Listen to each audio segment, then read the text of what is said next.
அடுத்ததாக வரவேற்புரை வழங்கிட MCTயின் இணை நூலகர் கி. சுப்பிரமணியம் அவர்களை அன்புடன் அழைக்கின்றோம்.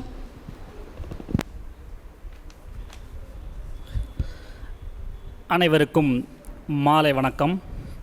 40வது சிந்தனை மன்ற நிகழ்வுக்கு வந்துள்ள NPT கல்லூரி மாணவர்களுக்கும் பயணி கவுண்டர் மேல்நிலைப்பள்ளி மாணவர்களையும் மற்றுமுள்ள பொதுமக்களையும் வருக வருக என வரவேற்பதில் சிந்தனை மன்றத்தின் சார்பாக வரவேற்பதில் பெருமகிழ்ச்சி கொள்கிறோம். இன்றைக்கி இந்த சிந்தனை மன்றம் ஏன் நடத்துகிறோம் அப்படிங்கிற சிந்தனையே நமக்கு வரும். சாப்பிட்டு கிளாஸில் இருக்கிறவங்கள கொண்டு வந்து இங்கே உட்கார வச்சுருக்கீங்களா சார், இது எதற்காக அப்படிங்கிற கேள்வி உங்களுக்குள்ள இருக்கலாம் இல்லையா? சிந்தனைக்கும் எண்ணத்துக்கும் என்ன வேறுபாடு யோசிச்சு பாருங்களேன். நிறையா எண்ணங்கள் நமக்கு வந்து போயிட்டே இருக்கும். அந்த எண்ணங்களை ஒருநிலைப்படுத்தி அதை சிந்தனையாக்கி, சிந்தனையை செயல் வடிவமாக்கி, செயல் வடிவத்தின் மூலமாக சமுதாயத்தில் மாற்றத்தை ஏற்படுத்த வேண்டும் என்ற நோக்கத்திலே தான் இந்த சிந்தனை மன்றம் தொடங்கப்பட்டுள்ளது. ஏன் இன்றைக்கி சிந்திக்கணும்? ஒரு பையன்கிட்ட கேட்குறேன், தம்பி படித்து நீ அரசு வேலைக்கு போவியான்னு கேட்டால் அவன் சொல்கிறான், இப்போது நாங்கள் படித்து வாங்குகிற வேலையோட இப்போ குடித்து வாங்குகிற வேலை அதிகமாக இருக்குது சாருங்கிறான். புரிந்து கொள்க. அப்படி ஒரு நிலைமைக்கு இன்றைக்கி சிந்தனை போயிருச்சா? அப்போ மடைமாற்றம் செய்யப்பட வேண்டாமா? நல்ல சமுதாயத்தை தோற்றுவிக்கப்பட வேண்டியதுக்கு என்ன செய்யலாம் அப்படிங்கிறனால தான் இந்த டெக்னாலஜி அரங்கத்தில் தொழில்நுட்பத்தினுடன் மக்களை நல்வழிப்படுத்துவதற்காக இந்த சிந்தனை மன்றம் தோற்றி வச்சுருக்கோம். அதில் ஒரு சிறப்பு பேச்சாளர் பேசுவாங்க. கூடவே பயணி கவுண்டர் மேல்நிலைப்பள்ளியோ அல்ல NPTயோ அல்ல MCETயிலிருந்தோ பக்கத்தில் இருக்கக்கூடிய கல்லூரியிலிருந்து ஒரு மாணவ பேச்சாளராக பேசுவாங்க. அவங்க ஒரு 10 நிமிஷம், இவங்க ஒரு 40 நிமிஷம். இப்படி ஒரு சிந்தனை விதைக்கப்பட வேண்டும் என்பதற்காக நம் சக்தி குழுமங்களின் தலைவர் அவர்களும் எண்ணெய கல்வி நிறுவனங்களின் செயலாளர் மற்றும் பேராசிரியர்களுடைய பேர் உதவியில் துவங்கப்பட்டது தான் இந்த சிந்தனை மன்றம். சரி, இன்றைக்கி பேசக்கூடிய நமது மாணவர் VLSC 2ஆம் ஆண்டு படிக்கக்கூடிய MCT மாணவர். அவர் இந்தியாவின் பெருமை அப்படின்னு பேசுகிறார். அவர் ஒரு டெக்னாலஜி படித்த பொறியியல் மாணவராக இருந்தாலும் தமிழ் மீதும் வாசிப்பு மீதும் பெரிதாவல் கொண்டவர். நூலகத்தில் எந்த புக் எடுக்கலாம் சார் நான் என்கிட்ட கேட்கும்போது ஒரு முறை நான் சொன்னேன், எனது இந்தியா ஒரு நல்ல புக்குப்பா, S. ராமகிருஷ்ணனோட எடுத்து படிங்கன்னு. அதை படித்து அதனுடைய தாக்கத்தின் மூலமாக இதை நான் இங்கே பேசலாமான்னு கேட்டார். ஸோ அந்த மாதிரி இந்தியாவின் பெருமை அப்படிங்கிற தலைப்பில் இந்திரவரம் அவர்கள் ஒரு 10 நிமிஷம் பேசுவார். அடுத்து நமது சிறப்பு பேச்சாளர் தாமல் கோ. சரவணன். தாமல் அப்படிங்கிறது அவர் ஊர் பேர். எப்போவுமே அந்த மண்ணையும் வெளியில் கொண்டு வரணுங்கிறதுக்காகவே அவர் தன் பகுதி ஊர் பேரையே கொண்டு வந்துட்டுருக்கார். அவரை நான் எப்படி அறிமுகப்படுத்திட்டேன், எனக்கு எப்படி தெரிஞ்சதுன்னா, சென்னை கம்பன் கழகத்தில் ஆண்டுதோறும் கம்பன் விழா நடக்கும். அதில் ஒரு முறை அவர் பேசுகிறாரு, கம்பனை கேட்கிறேன் அப்படிங்கிற தலைப்பு. கம்பன் எல்லாம் பாட்டு எழுதிட்டு வந்தால் கூட இந்தந்த இடத்துல எல்லாம் கம்பா நீ இது செஞ்சுருக்கலாமே அப்படின்னு கேட்டால் எப்படி இருக்குன்னு ஒரு தலைப்பில் பேசுகிறார். மிக அருமையான பேச்சு. சரி, அதாவது கம்பனுடைய வியப்பாக இருக்குதுன்னு பார்த்தா நெகட்டிவ் கேரக்டர் எடுத்து பேசுகிறார். கூனியும் ராவணனும். அதில் சொல்லுவார், அந்த அமைப்பே ரொம்ப நல்லா இருந்தது. கூனி என்பவள் ராமாயணத்தினுடைய வில்லி அப்படி நம்ம நினச்சிட்டோம். அவள் ராமாயணத்தின் அத்தனை பேத்துக்கு வில்லி இல்லை, ராமன் என்ற ஒருத்தனுக்கு மட்டும்தான் வில்லியாக இருந்தால் அந்த ஒருத்தனுக்கு வில்லியாக இருந்ததுனால ராமாயணம் பூராத்துக்கும் வில்லி மாதிரி தெரிஞ்சா. இப்படி ஒவ்வொன்றையுமே டெரைவ் பண்ணி பேசுகிற மாதிரி பேசுவார். அடுத்தது வள்ளலாருடைய மிகப்பெரிய ஈடுபாடு. அந்த வள்ளலாறுலேயுமே அவருக்கு ரொம்ப பிடிச்ச பாட்டு எதுன்னா, ஒருமையுடன் நினது திருவடி வேண்டும். அந்த மாதிரி பாடல்களை திரும்ப திரும்ப பாடிக்கூடிய ஒரு நபர். வள்ளலாருமே ஈடுபாடு.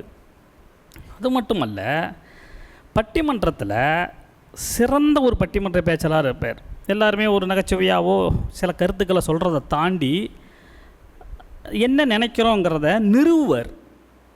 அப்படி சுகிசிவம் ஐயாவை தன் வழிகாட்டியாக எடுத்துக்கொண்டு பட்டிமன்றம் பேசுவார்.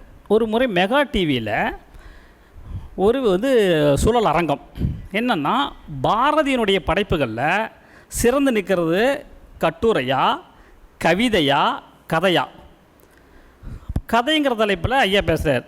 முத்தாமலுக்கோ சரவணன் பேசும்போது அதில் பாரதி கதை எழுதும்போது பக்கத்து வீட்டில் ஒருத்தனுக்கு தொண்டை சரியில்லாமல் போய் சிறுமுனான். நம்ம அந்த தொண்டையில் இருமல் வரும்போது எப்படி இருமுவோமோ இந்த அடிப்படையெல்லாம் இருமுனாங்கிறத பாரதி கதையில் கொண்டு வந்திருப்பார்னு சொல்லுவார். அதை படிக்கும்போது அந்த பக்கத்து வீட்டில் நம்மளே இருக்கிற மாதிரி ஒரு உணர்வு ஏற்படும். அப்படி தன் கொண்ட பேச்சில் மிக அழகாய் கட்டுரை பண்ணுவார். அப்படிப்பட்ட இவர் இலக்கியத்தை பாடித் திரியும் ஒரு பட்டாம்பூச்சி. இந்த பட்டாம்பூச்சி பறப்பது தேனை பருக அல்ல, தமிழ் தேனை பகிர. நாம் தமிழ் தேனை பகிர்ந்து மேலும் வர வேண்டும் என்பதற்காக இருக்கார். நம்ம அந்த அழைப்பை ஏற்று இங்கே வந்திருக்கக்கூடிய அவரை வருக வருக என வரவேற்பதில் பேருவை கொள்கிறோம். நன்றி, வணக்கம்.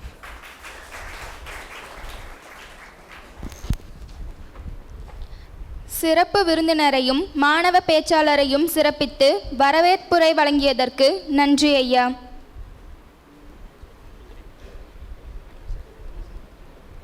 சிறப்பு விருந்தினருக்கு நினைவு பரிசு வழங்கிட அருட்செல்வர் மொழிபெயர்ப்பு மையத்தின் ஒருங்கிணைப்பாளர் வி. பாலசுப்ரமணியம் அவர்களை அன்புடன் அழைக்கின்றோம்.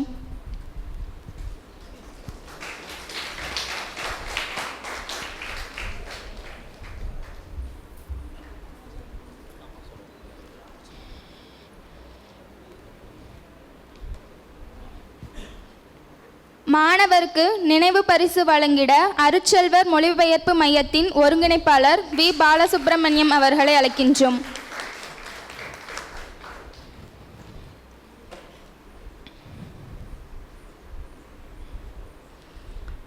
நினைவு பரிசு வழங்கி சிறப்பித்ததற்கு நன்றி ஐயா. கற்சிலைக்கும் நரம்பு தசை எலும்பு படைத்து கல்லுக்கும் உயிரூட்டிய நம் தமிழர்கள் வாழும் இந்தியாவை பற்றி மாணவர் உரையாற்ற இருக்கும் நமது MCETயில் 2ஆம் ஆண்டு பயிலும் மாணவர் ஆசா இந்திரவர்மன் அவர்களை பெருமைமிகு இந்தியா என்ற தலைப்பில் உரையாற்றிட அன்புடன் அழைக்கின்றோம்.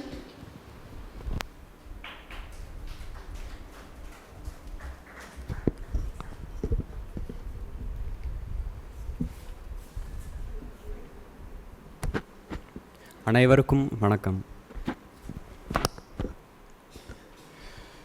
எங்கள் வாழ்வும் எங்கள் வளமும் மங்காத தமிழென்று சங்கே முழங்கு என்று என் தமிழ்தாயை வணங்கி இந்த 40வது சிந்தனை மன்றத்தில் பேச வாய்ப்பளித்த அனைவருக்கும் எனது நன்றியை தெரிவித்துக் கொள்கிறேன். நான் இன்று பேச எடுத்துக்கொண்ட தலைப்பு பெருமைமிகு இந்தியா. இந்தியா அப்படின்னாலே நிறைய விஷயங்கள் நமக்கு ஞாபகம் வரும் இல்லையா? நிறைய விஷயங்கள் நம்மளை சிலிர்க்கவும் சிந்திக்கவும் வச்சுருக்கு. அப்படிப்பட்ட சில விஷயங்களை பற்றி தான் நான் இங்கே பேச வந்திருக்கேன். முதல்ல, ஒரு மோதிர வளையத்துக்குள்ளே ஒரு புடவையே புகுத்தி விடலாம். அதே மாதிரி ஒரு 10 முழ புடவையை கூட ஒரு தீப்பெட்டிக்குள்ளே மடித்து விட முடியும். ஒரு காலத்தில் உலகத்தையே வியந்து பார்க்க வைத்த ஒரு பருத்தி வகை அதுதான் டாக்கா மஷ்லின் அப்படிங்கிற ஒரு பருத்தி வகை. ஆனால் இப்போ அது யாருக்குமே தெரியாத ஒரு சிறு வணிகமாக அது சுருங்கி விட்டது தான் ஒரு நிதர்சனமான ஒரு உண்மை. டாக்கா நகரத்தில் தயாரிக்கப்பட்ட இந்த துணிகள் மாதிரியே தமிழகம், ஆந்திரா, ஒரிசா போன்ற நாடுகளில் கூட துணிகள் நெய்யப்பட்டு வெவ்வேறு வெளிநாடுகளுக்கு ஏற்றுமதி செஞ்சு 75% வரை லாபம் பார்த்துருக்காங்க இந்திய நெசவாளிகள். ஆனால் ஆங்கிலேயர்கள் இதை அழித்தே ஆக வேணும்னு சொல்லி இந்த தயாரிக்கிற நெசவாளர்களோட கட்டை விரல்களையும் அவங்களோட நகத்தையும் கூட நிறையா பேர் வெட்டியிருக்காங்க. முகலாயர்கள் காலத்தில் அதிகமாக பயன்படுத்தப்பட்ட ஒரு துணி வகைனா அது இந்த டாக்கா மஷ்லின் துணி ரகம் தான். இது எவ்வளோ மெல்லியதுன்னா இதோட ஒரு நூற்கண்டு மட்டுமே 119 மைல் இருக்கும்னு சொல்கிறாங்க. நூர்ஜஹான் தனக்கு ஏற்ற மாதிரி ஆடைகளை அணிவதற்கு 4 நெசவாளர் குடும்பங்களையும் நியமிச்சிருக்காங்க. அதே மாதிரி சர்க்கார் இ அலா அப்படிங்கிற ஒரு துணிரகம் தான் முகலாயர்களோட தலைப்பாகைக்கு பயன்படுத்தக்கூடிய ஒரு துணிரகமாக இருந்துச்சு. அதே மாதிரியே அவுரங்கசீப்பின் மகள் ஜெபுன் நிஷா அவர்கள் டாக்கா மஷ்லின் துணிகளை அணியவே கூடாதுன்னு அவர் கட்டளையும் விட்டுருக்காரு. ஏன்னா அது அவ்வளோ மெல்லியதாக இருக்குதுங்கிறவும் அவர்களோட உடலை கவர்ச்சியாக காட்டுறதுங்கனாலவும் அது அணியவே வேண்டாம்னு அவுரங்கசீப்பும் சொல்லியிருக்காரு. ஒவ்வொரு ஆண்டும் நெசவாளர்கள் அவங்க நெசவு செஞ்ச புடவைகளை மன்னர்களுக்கு எடுத்துக்கொண்டு போவாங்க. அங்கே போகும்போது மன்னர்களும் அதை அன்போடு வாங்கி கொண்டு நெசவாளிகளுக்கு பரிசு பொருட்களும் நிலங்களும் பரிசாக கொடுக்குறாங்க. இப்படி பல பெருமைகளை கொண்ட இந்த டாக்கா மஷின் துணிகளை ஆங்கிலேயர்கள் அழித்தே ஆக வேண்டும்னு ஒரு முடிவு எடுக்கிறாங்க. காரணம் என்னென்னா, ஆங்கிலேயர்களோட துணிகள் இந்தியாவுக்கே விற்பனையாக முடியாமல் தடுத்துக்கிட்டு இருக்கிற ஒரு சூழல் ஏற்படுது. அது காரணம் இந்த டாக்கா மஷின் ஆடைகள் தான். இந்த புடவைகளை நெசவு செய்கிறதுக்கு நெசவாளிகள் அவங்களோட வலது கட்டை விரலில் இருக்கிற நகத்தை நீளமாக வளர்த்தி கொண்டு ஒரு சின்ன துளை இடுறாங்க. அந்த துளையில் பருத்தியை இணைச்சி மெதுவாக சீரிய அப்படியே மெதுவாக நல்லா நீவி விட்டு ஒரு நூல் கொண்டு வராங்க. அதில் தான் இந்த நூற்கண்டு உருவாகுது. இதன் மூலம் இது ஒரு புடவை வந்து உருவாக்கப்படுது. ஆனால் இப்போ இது நெசவு செய்யக்கூடாது அப்படின்னா அவங்களோட நகங்கள் இருக்கக்கூடாது. இதனால தான் இவங்க நகங்கள் வெட்டப்படுது. இதை மறுக்கிறவங்களுக்கு நிறைய பேரோட கட்டை விரல்களையும் வெட்டிடுறாங்க. ஆனால் இத்தனை தன்மை கொண்ட இந்த டாக்கா மிஷின் துணிகளை சும்மா வெட்ட முடியாதுங்கிறதுனால ஆங்கிலேயர்கள் இங்கிலாந்துக்கு நிறைய நெசவாளிகளையும் சிறுவர்களையும் கூட்டிகிட்டு கொண்டு போய் பவர் லூமில் 18 மணி நேரம் வேலை செய்ய வைக்கிறாங்க. இந்த டாக்கா மஷ்லின்ங்கிற பெயரை மாற்றி ஸ்விஸ் மஷ்லின், புக் மஷ்லின் அப்படின்னு 2 மஷின் வகைகளை கொண்டு வந்து நிறைய புடவைகளை நெசவு செஞ்சு இந்தியாவுக்கும் வெளிநாடுகளுக்கும் திரும்பவும் இறக்குமதி செய்கிறாங்க. இந்திய நெசவு வரலாற்றிலே இது ஒரு பெரிய அடி வாங்குச்சுன்னு சொல்லலாம். அதே மாதிரி இந்த பவர் லூமில் இந்திய பருத்திகள் எதுவுமே திரும்பவும் நூற்கண்டாக கொண்டு வரதுக்கு சிரமமாக இருக்குதுன்னு சொல்லி சீரிய விதைகளை கொண்டு வராங்க. அதாவது ஹைப்ரிட் சீட்ஸை எல்லாமே பிளான் பண்ண வச்சு செடிகளையும் வளர்க்குறாங்க. இதனால் இந்திய பருத்தியோட விவசாயமும் இங்கிருந்து தான் அழிஞ்சிக்கிட்டு வந்தது. இப்போது அடுத்ததாக இந்தியாவே உலுக்கிய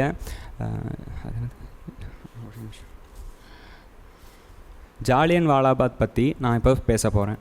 1919ஆம் ஆண்டு ஏப்ரல் 13ஆம் நாள் பைசாகி பண்டிகை எப்பவுமே கொண்டாடுவாங்க அம்ரித்சரில். இந்த பண்டிகை அப்போது எல்லாருமே வீதிகள் எல்லாருமே கூடி இனிப்புகள்லாம் வழங்கி நல்லா சந்தோஷமாக பேசி சிரிச்சுக்கிட்டு இருக்காங்க. இதை பார்க்குற ஜெனரல் டயர் அவங்களுக்கு இதை நடக்கிறது எதுவுமே பிடிக்காமல் அவங்க ஒரு உத்தரவு ஒன்று கொண்டு வராரு. என்ன உத்தரவுனா, மக்கள் யாருமே இந்த நாள் முழுக்க வீதிகளில் வரக்கூடாது, இதை மீறவங்களுக்கு பெரிய தண்டனை வழங்கப்படும் அப்படின்னு முரசு கொட்டுறவன் அவனோட உரத்த குரலில் எல்லாருமே சொல்லிட்டு வந்துக்கிட்டு இருக்காரு. ஆங்கிலேய பெரும்படையோடு போய்கிட்டு இருக்காங்க. இதை கேலி செய்கிற விதமாக அங்கே இருக்கிற சிறுவர்கள் எல்லோரும் தகரங்களை எடுத்துக்கொண்டு அதை அப்படியே முரசு கொட்டுறவன் மாதிரி அவனும் தட்டிட்டு போய் மாலை நேரம் ஒரு 4 மணி போல் ஜாலியன் வாலாபாக்கில் ஒரு லாலா கன்யாலால் அவர்கள் இந்தியாவோட நடப்பு பற்றி பேச போகிறார் அப்படின்னு சொல்லி அவங்களும் சொல்லிட்டே போகிறாங்க. மக்கள் எல்லோரும் அதை கேட்டுக்கிட்டு சிரிச்சிட்டும் கேலி செஞ்சுக்கிட்டு இருக்காங்க.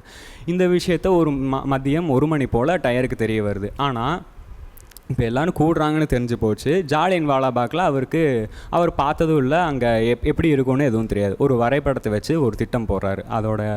அந்த ஜாலியன் வாலாபாக் மைதானத்தோட நீளம் மட்டும் ஒரு 250 அடி இருக்கும்னும் அகலம் 200 அடி இருக்கும்னும் ஒரு 5 வாசல் கொண்ட ஒரு வெற்றிடமாக அது ஒரு மைதானமாக அங்கே இருக்குது. மக்கள் எல்லாருமே மாலை நேரம் எல்லோரும் கூடுறாங்க. கூடி முடித்ததுக்கப்புறமா ஒரு 2000 பேர் பக்கம் இருக்கக்கூடும்னு அவங்க எல்லாருமே ஒரு கணிப்பும் வச்சுருக்காங்க. எல்லாருமே வராங்க. அது வந்ததுக்கப்புறம் பேச்சு எல்லாமே ஸ்டார்ட் ஆகுது. எல்லாம் பேசிகிட்டு இருக்காங்க. அப்புறம் திடீர்னு டயரும் அவரோட போர் வீரர்களும் துப்பாக்கியோடு ஏந்தி கொண்டு அங்கே எல்லோரும் உள்ளே வந்து வட்டமாக அப்படியே நின்றுட்டு அங்கே நிற்கிறவங்க யாருக்குமே என்ன பண்ணுறது எதுவுமே புரியல. நான் சொன்னது எல்லாருமே நீங்கள் மீறி மறுத்துட்டிங்களா அப்படின்னு சொல்லி அந்த கொஞ்சம் 2 நிமிஷம் கூட யோசிக்காமல் எல்லாத்தையும் சுட்டு வீழ்த்துங்கன்னு சொல்லிடுறாங்க. அங்கே இருக்கிற வீரர்கள் எல்லாருமே அவங்களோட துப்பாக்கியை எடுத்து அடுத்த நொடியே டப்பட்டப்பட்டவன் எல்லாத்தையுமே சுட்டு தள்ளிடுறாரு. இப்போ அப்படியே சுடுறாங்க. வெறும் 15 நிமிஷத்தில் அங்கே எல்லாருமே ஓடுறாங்க. எல்லோரும் ஓடி போய் நசுங்கி நிறைய பேர் உயிரிழக்கிறாங்க. மூச்சு திணறி இறந்து போகிறாங்க. கீழே விழுந்து மிதிப்பட்டு இறந்து போகிறாங்க. ஆண்கள், பெண்கள், முதியவர்கள், குழந்தைகள் எந்த பேதமுமே இல்லாமல் எல்லாத்தையுமே சுட்டு வீழ்த்தி கொண்டுடுறாங்க. வெறும் 15 நிமிஷத்தில் மொத்தம் ஒரு 1650 ரவுண்டுகள் தோட்டாக்கள் வந்து பாயுது அந்த இடத்துல. அத்தனை பேரையும் எல்லாம் சுட்டு வீழ்த்தி அங்கே ரத்த காடாகவே மாறிட்டுருக்கு. ஆனால் அப்பையும் டயருக்கு கோபம் எதுவுமே குறையாமல் அங்கே இருக்கிற பிணங்கள் மேலேயும் திரும்பவும் துப்பாக்கி சூடு நடத்தணும்னு ஒரு உத்தரவிடுறாரு. அங்கே இருக்கிற வீரர்களும் எல்லாருமே திரும்ப அந்த பிணங்கள் மேலேயே திரும்ப துப்பாக்கி சூடு நடத்தி அங்கே அவங்களோட கோபத்தை எல்லாம் தீர்த்துக்கிட்டு இருக்காரு டயர். மாலை ஒரு 5 மணி போல் அங்கே இருக்கிறவங்க எல்லாருமே வெளியே வந்துடுறாங்க. வெளியே வந்து இரவு அவங்களோட இறந்து போனவங்களோட உறவினர்கள் எல்லாமே அவங்க உடலை தேடி எடுத்துக்கிட்டு வந்து அவங்களுக்கான இறுதி சடங்குகளை செஞ்சு முடிச்சிட்ருக்காங்க. ஆனால் இப்போ கடைசியாக இத்தனை கொடுமைகள் செஞ்ச இந்த ஜெனரல் டயருக்கு தண்டனை எதுவுமே வழங்காமல் சேவியர் ஆஃப் பஞ்சாப் அப்படிங்கிற ஒரு பெரிய விருதை ஆங்கிலேய அரசு இவருக்கு கொடுக்குது. இது மட்டும் இல்லாமல் பதவி உயர்வும் சம்பள உயர்வும் இவருக்கு சேர்த்து கொடுக்கப்படுது. இத்தனைக்கும் காரணமான இவரை சும்மா விடக்கூடாது அப்படின்னு இது மொத்தம் 2 பேராக இருக்காங்க. ஜெனரல் டயர் ஒருத்தர், அதுக்கப்புறம் கவர்னர் மைக்கேல்னு ஒருத்தர் இருக்கார். இவங்க 2 பேர்த்தையும் சுட்டு கொன்னே தீர்வேன் அப்படின்னு ஒரு இளைஞர் முடிவு எடுக்கிறான். அவன் பேர் தான் உத்தம் சிங்னு சொல்கிறாங்க. இவர் 1921ஆம் ஆண்டு தென்னாப்பிரிக்காவில் வேலை செஞ்சுட்டு 23ஆம் ஆண்டு லண்டனுக்கு வந்து வேலை செய்கிறாரு. ஒரு உணவகத்தில் வேலை செஞ்சு கொஞ்சம் கொஞ்சமாக காசு சேர்த்து வச்சு துப்பாக்கி ஒன்று வாங்கிடுறாரு. வாங்கி ஒரு கொஞ்ச நாள்லேயே வந்து துப்பாக்கி வாங்குறாரு. அப்புறம் மார்ச் 13ஆம் தேதி 1940ஆம் ஆண்டு கவர்னர் டயரை வந்து சுட்டு வீழ்த்துறாரு அதே இடத்துல. அப்புறம் உத்தம் சிங்கை நீதிமன்றத்தில் ஒப்படைக்கிறாங்க. ஒப்படைச்சதுக்கப்புறமா அவருக்கு தூக்கு தண்டனையும் வழங்கப்படுது. இப்படி செஞ்ச ஒரு விஷயத்துக்காக தூக்கு தண்டனை வழங்கப்படுது. அவர் தூக்கு தண்டனை வழங்கப்படும் போது நீதிபதிக்கிட்ட ஒரு ரெக்வஸ்ட் ஒன்று வைக்கிறாரு. என்னென்னா, என்னை வந்து இங்கிலாந்திலே புதைச்சிருங்க, என்னோடய உடலை வந்து இந்தியாவுக்கு கொடுக்க வேண்டாம் அப்படின்னு சொல்லியிருக்கிறார். அதுக்கு காரணம் கேட்கும்போது, இத்தனை ஆண்டு காலம் இந்திய மண்ணை ஆங்கிலேயர்கள் ஆட்சி செஞ்சுருக்காங்க. ஆனால் இங்கிலாந்து மண்ணில் இருக்கிற ஒரு 6 அடி நிலத்தை ஒரு இந்தியன் நிரந்தரமாக அபகரிச்சிட்டான் அப்படிங்கிற அவமானம் உங்களுக்கு எப்பவுமே இருக்கணும்னு சொல்லி ஒரு வேண்டுதல் வைக்கிறாரு. ஆனால் இவருக்கு தூக்கு தண்டனை வழங்கப்படுது. இவரோட உடல் இங்கிலாந்தில் புதைச்சிருக்காங்க அப்படின்னு நிறைய பேர் சொல்கிறாங்க. ஆனால் இன்னொரு பக்கம் இவரோட அஸ்தி வந்து அம்ரித்சரில் இருக்கிற ஜாலியன் வாலாபாக்குங்கிற இடத்துல பாதுகாப்பாக வச்சுருக்கிறதாகவும் இன்னொரு பக்கமும் நம்பப்படுது. இதில் எது உண்மைன்னு இன்னும் யாருக்குமே சரியாக தெரிய வரல. இது மாதிரியே நமக்கு கிடைக்கிற சுதந்திரம் அப்படிங்கிறது வெறும் சுதந்திரம் மட்டும் இல்லாமல் நம்மளோட உரிமைகளாகவும் கருதி நமக்காக நிறைய போராடி நிறைய பேர் செஞ்சுருக்காங்க. இது எல்லாமே நிலையில் வச்சுக்கிட்டு நம்ம கரெக்டாக எல்லாமே நம்ம சரியாக நம்ம நடந்துக்கிட்டோன்னா அடுத்து நம்ம நினச்சதை எல்லாமே நடக்குங்க. அதுக்கப்புறம் இப்போ எத்தனை தான் நம்ம பறி கொடுத்தாலும் சரி, இல்லை எல்லாமே அழிஞ்சு போனாலும் சரி, சில விஷயங்கள் எப்பவுமே திரும்ப மீண்டு வந்துக்கிட்டே தான் இருக்கும். அந்த மாதிரி தான் இப்போ நாலந்தா பல்கலைக்கழகம் திரும்பவும் புதுப்பித்து கொண்டு வந்திருக்காங்க. இது கிமு 5ஆம் நூற்றாண்டில் கட்டப்பட்டு ஒரு கிபி 7ஆம் நூற்றாண்டிலே பல படையெடுப்புகள் மூலமாக இந்த நாலந்தா பல்கலைக்கழகம் வந்து அழிக்கப்படுது, சீரழியப்படுது. அதுக்கப்புறம் இதில் இருக்கிற புத்தகங்கள், அதில் இருக்கிற ஏடுகள் எல்லாத்தையுமே வந்து தீக்கிரையாக்கிறது. ஆனால் இத்தனையும் செஞ்சதுக்கப்புறமா இந்தியாவில் வந்து பிரதமர் மோடி அவர்கள் திரும்பவும் இதை புதுப்பித்து 1700 கோடி ரூபாய் முதலீடு செஞ்சு இதை புதுப்பித்து திரும்பவும் நாலந்தா பல்கலைக்கழகத்தை ஒரு புதுசாக கொண்டு வந்திருக்காங்க. உலகத்திலேயே முதல் பல்கலைக்கழகமாக இது திகழப்படுது. இப்போது தினமணி பேப்பரில் 29ஆம் தேதி ஜூன் மாதம் இந்த செய்தி வெளியாகுது. உங்கள் யாருக்காச்சும் விருப்பம் இருந்தால் அதை எடுத்து நீங்கள் படிக்கலாம். எனக்கு இந்த வாய்ப்பளித்த அனைவருக்கும் சிந்தனை மன்றத்திற்கும் நன்றி கூறி என் விடைபெறுகிறேன். நன்றி, வணக்கம்.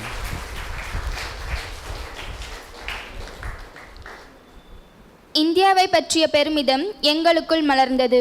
இந்தியாவின் பெருமை பற்றி இவ்வளவு குறுகிய நேரத்தில் தெளிவாக எடுத்துரைத்ததற்கு நன்றி. இப்பொழுது சிறப்புரை வழங்க இருக்கும் தாமல் கோ சரவணன் அவர்கள் நாடறிந்த நல்ல தமிழ் பேச்சாளர். உயிரி தொழில்நுட்பவியல், மாஸ்டர் இன் பயோடெக்னாலஜி படித்த இவர் அது மட்டுமின்றி வான சாஸ்திரம், சைவ சித்தாந்தம் போன்ற சமய படிப்புகளில் கற்றுத் தேர்ந்தவர். சங்கரா கல்லூரியின் பாடத்திட்ட குழு உறுப்பினராகவும், அமெரிக்காவில் உள்ள வள்ளலார் ஆய்வறிக்கை குழு உறுப்பினராகவும், பிஏவி பன்னாட்டு பள்ளியில் துணை முதல்வராகவும் பொறுப்பு வகிக்கின்றார். 75வது சுதந்திர திருநாளை முன்னிட்டு இவர் எழுதிய தேசிய குயில் TK பட்டம்மாள் என்னும் இவருடைய நூல் சிறந்த நூலாக தேர்ந்தெடுக்கப்பட்டு 3 லட்சம் ரூபாய் பரிசையும் வென்றுள்ளது. இந்நூல் 23 மொழிகளில் மொழிபெயர்க்கப்பட உள்ளது. கம்பன் அடிப்பொடி சா கணேசனார் விருது, சிலம்பொலி செல்லப்பனார் விருது, தமிழ் சான்றோர் விருது, இலக்கிய தென்றல் விருதுகளுடன் வடலூரில் சன்மார்க்க பேச்சாளர் விருதினையும் பெற்ற பெருமைக்குரியவர். வள்ளலார் வளர்த்த தமிழ், தமிழ் வளர்த்த சான்றோர்கள், காப்பியங்கள் அணிந்த காலணிகள், கம்பன் கவியில் காத்திருப்பு போன்ற பல நூல்களையும் இயற்றியுள்ளார். இவர் நம்மிடையே இப்பொழுது நீயே வெளிச்சம் என்ற தலைப்பில் உரை நிகழ்த்த வருகிறார்.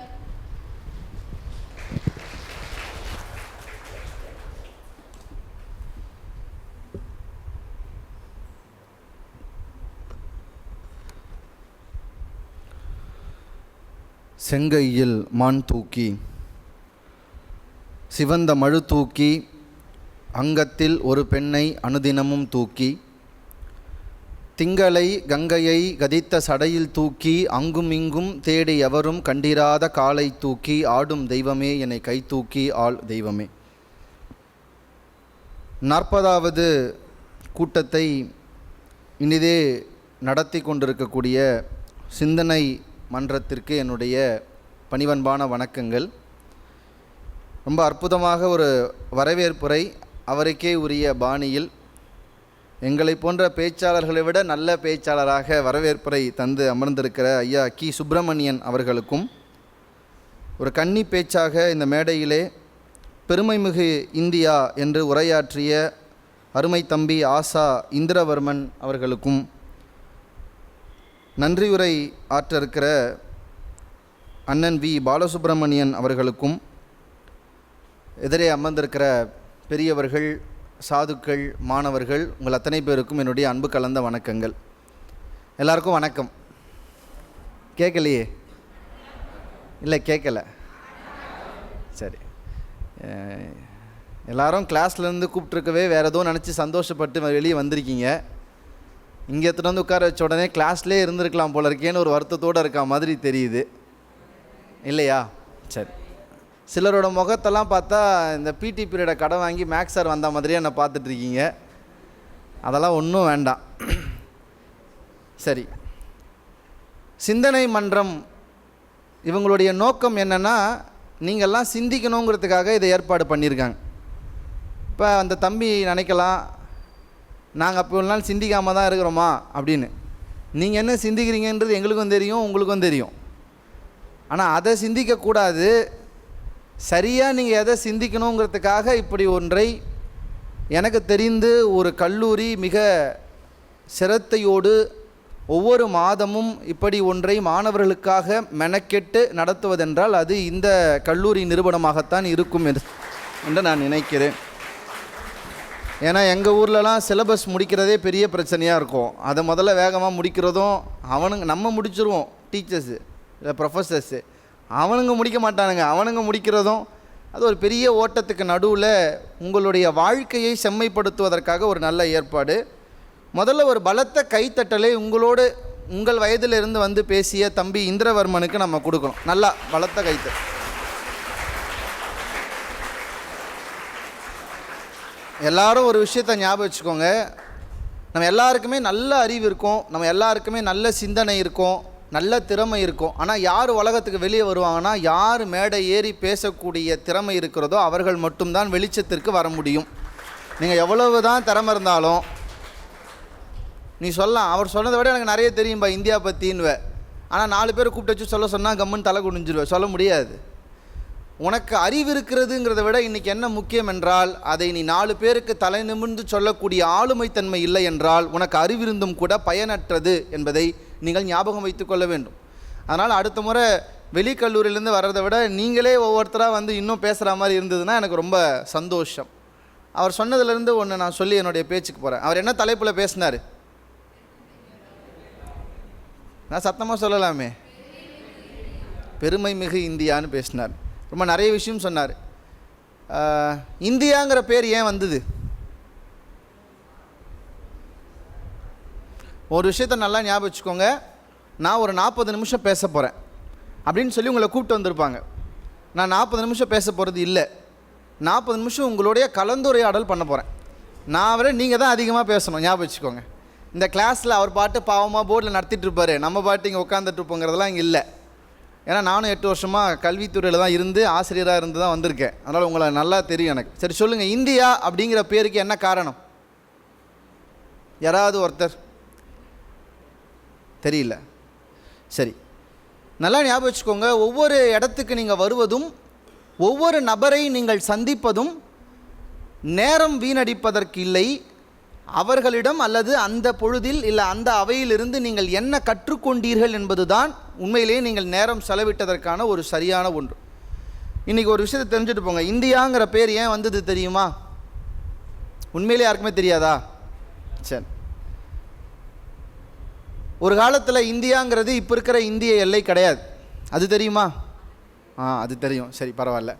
ஏன்னா நாங்கள் ஸ்கூல் படிக்கும் போதெல்லாம் ஒரு விளையாட்டாக சொல்லுவாங்க, எங்கள் சோஷியல் சயின்ஸ் டீச்சர் மேப் கொடுத்தாருன்னா இந்தியா உலக வரைபடத்தில் இந்தியாவை குறிக்க மாட்டான்.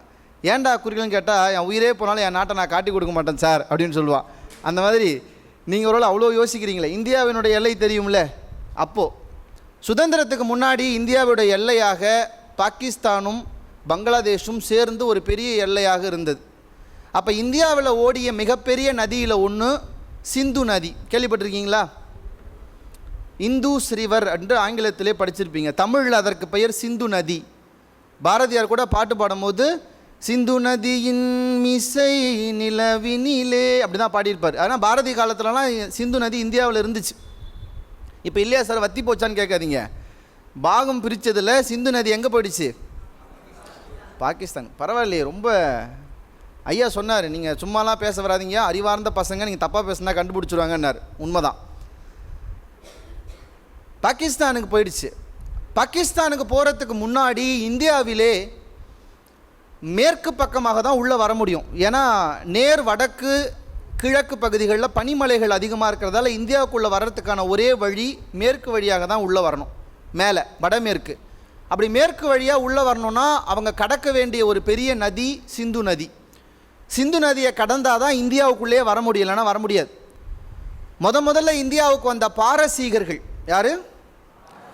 பாரசீகர்கள் இந்தியாவுக்கு வரும்போது என்ன பண்ணாங்க, இந்த சிந்து நதிக்கு அதுக்கப்புறம் தான் இப்படி ஒரு பெரிய நாடு இருக்குங்கிறத கண்டுபிடிச்சதால இந்த நாடுக்கு அவங்க என்ன பேர் வைக்கணும்னு நினச்சாங்க? சிந்தியான்னு பேர் வைக்கணும்னு நினச்சாங்க. சிந்து நதி இருக்கிற நாடு.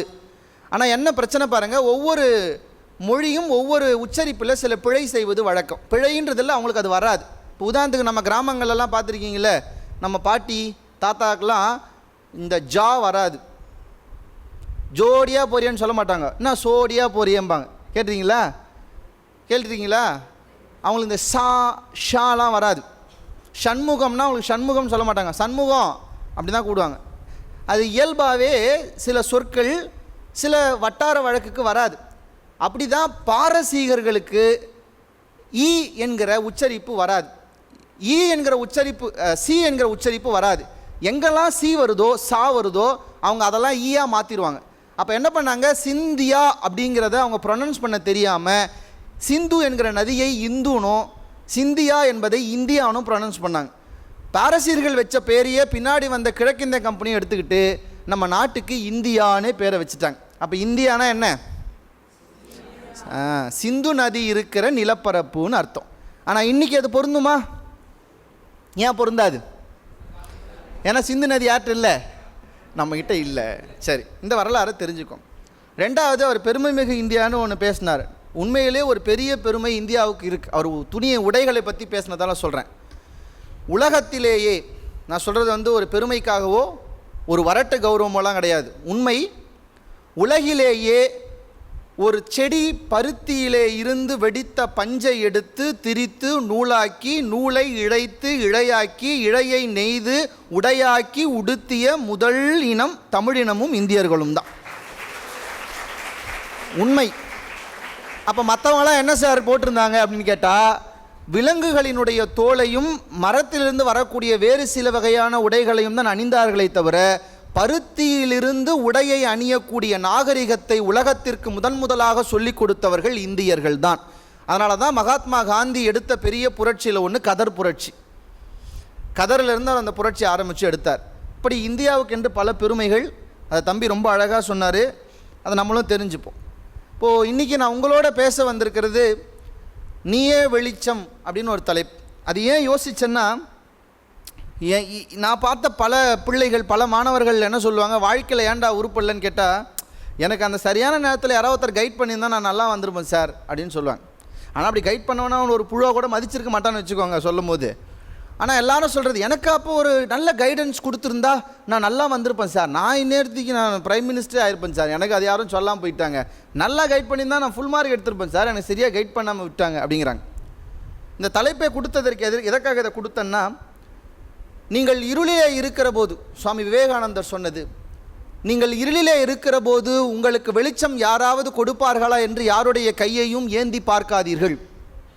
நீங்கள் இருளிலே இருக்கிற போது எங்கிருந்தாவது வெளிச்சம் வருமா என்று 4 திசைகளையும் சுற்றி சுற்றி பார்க்காதீர்கள். வெளிச்சம் எங்கிருந்தும் வராது, நீயே வெளிச்சமாக மாற வேண்டும்னு சொல்லார் சுவாமி விவேகானந்தர். நான் சொல்கிறது புரியுதா? ஏன், நீங்களே வெளிச்சமானா உங்களுடைய இருளையும் நீங்கள் போக்கிக் கொள்ள முடியும், உங்களை சுற்றி இருப்பவர்களுடைய இருளையும் உங்களால் போக்க முடியும். அதனால தான் நீயே வெளிச்சம் அப்படின்னு ஒரு தலைப்பு கொடுத்தேன். அப்படி நீங்கள் மாறணும்னா எடுத்தோடனே மாறுறதுக்கு இல்லை, அதுக்கு ஒரு 3 குவாலிட்டி நமக்கு கண்டிப்பாக தேவை. அந்த 3 குவாலிட்டி தான் உங்ககிட்ட பேச வந்திருக்கேன். சொல்லப்போனால் உங்களுடைய மொழியில் சொல்லணும்னா ஒரு சின்ன அட்வைஸ் தான். பட் எப்போவுமே அட்வைஸ் சொல்கிறதும் நமக்கு பிடிக்காது, கேட்குறதும் பிடிக்காது. ஆனால் நான் அட்வைஸாக சொல்ல போகிறது இல்லை, உங்களுக்கு ஒரு சின்ன ஒரு அண்ணனா சில விஷயங்கள் சொல்கிறேன். அது எந்த அளவுக்கு உங்கள் வாழ்க்கையில் பொருந்திருக்குன்னு நீங்களே ஒரு சின்ன அனாலிசிஸ் பண்ணி பாருங்கள், உங்களுக்கே தெரியும். நம்ம வாழ்க்கையில் 3 தான்ப்பா வேணும். 3 இருந்துச்சு உங்கள் கையில் இருக்குன்னா நீங்கள் கண்டிப்பாக உங்கள் வாழ்க்கையில் வெற்றி அடைவீங்க. சக்ஸஸ் அப்படிங்கிறது உறுதி. முதல் விஷயம், உங்களுக்கு ஒரு இலக்கு இருக்கணும். என்ன இருக்கணும்? இலக்கு இருக்கணும். இப்போ வீட்டிலேருந்து சைக்கிள் எடுக்கிறீங்க, இல்லை ஒரு 2 வீலர் எடுக்கிறீங்க, எங்கே போகிறீங்களே முடிவு பண்ணாமல் வண்டி ஆன் பண்ணிட்டீங்கன்னா எங்கே போவீங்க? சில பேர் சொல்லுங்கள், சார் என் ஃப்ரெண்ட் அப்படி தான் சார் வண்டி எடுப்பான், 4 தெரு சுற்றி வீட்டுக்கு வந்துடுவான், எங்கே போகிறேன்னே தெரியாது. வண்டி எடுக்கிறீங்க, எங்கே போக போகிறோங்கிற இலக்கு இல்லைன்னா நீங்கள் வண்டி எடுத்துகிட்டு போனது எதுக்கு சமம்? பைத்தியக்காரத்தனம் தானே, அப்படி தானேங்களே? ஒரு ஆஃப்டர் ஆல் ஒரு வண்டி எடுத்துகிட்டு 4 தெருவுக்கு போகிறதுக்கே என்ன இலக்கு முக்கியம்னா, நீங்கள் கிட்டத்தட்ட வாழக்கூடிய உங்களுடைய 80 வயது 90 வயது வாழ்க்கையில் நீங்கள் எதை நோக்கி போக போகிறோம் என்கிற இலக்கு உங்கள் யாருக்காவது இருக்கிறதா? பல பின்னாடி ஒருத்தன் சொல்லுவான், பாலிடெக்னிக் படிக்கணும்னு நான் ஆசைப்படல சார், என்னை தூக்கிட்டு வந்து போட்டாங்க. நான் இந்த காலேஜே படிக்கணும்னு ஆசைப்படல சார், தூக்கிட்டு வந்து போட்டாங்க. நிறைய பேரை பார்க்குறோம். அதுவும் இந்த ஆர்ட்ஸ் அண்ட் சயின்ஸ் தமிழ் படிக்கிற பசங்கள்லாம் கேட்டிங்கன்னா, இந்த பொம்பளை பிள்ளைங்களாம் இருக்கும், ரொம்ப ஆசையாக இருக்கும் பார்க்கும்போது. பரவாயில்ல, இவ்வளோ தமிழ் படிக்க வந்திருக்காங்களா, ஏமா தமிழ் படிக்க வந்திருக்கேன்னு கேட்டால் எல்லாம் ஒரே மாதிரி சொல்லும். இல்லைன்னா எங்கள் மாமா பையனை வந்து கல்யாணம் பண்ணி வைக்க போகிறாங்க, பத்திரிக்கையில் ஏதாவது ஒரு டிகிரி போடணுன்னு சொன்னாங்க, தமிழ் படித்தா ஈஸியாக சீக்கிரமாக படித்து முடிச்சிடலாமா, அதனால் பிஏ தமிழ் எடுத்தாங்க. பசங்களை கேளுங்க, இதை விட சூப்பராக ஒரு பதில் சொல்லுவான், நான் டிஎன்பிஎஸ்சி படிச்சுன்னு இருக்கிறேன், பிஏ தமிழ் படித்தா ஈஸியாக டிஎன்பிஎஸ்சி எழுத முடியும், அதனால் நான் பிஏ தமிழ் படித்தேன்பான். ஏன்? இலக்கு இல்லை. நல்லா ஒன்று ஞாபகம் வச்சுக்கோங்க, முதல்ல உங்களுக்கு தேவையானது ஒரு இலக்கு, ஒரு கோல். அந்த கோலில் நீங்கள் எப்படி இருக்கணும் தெரியுமா?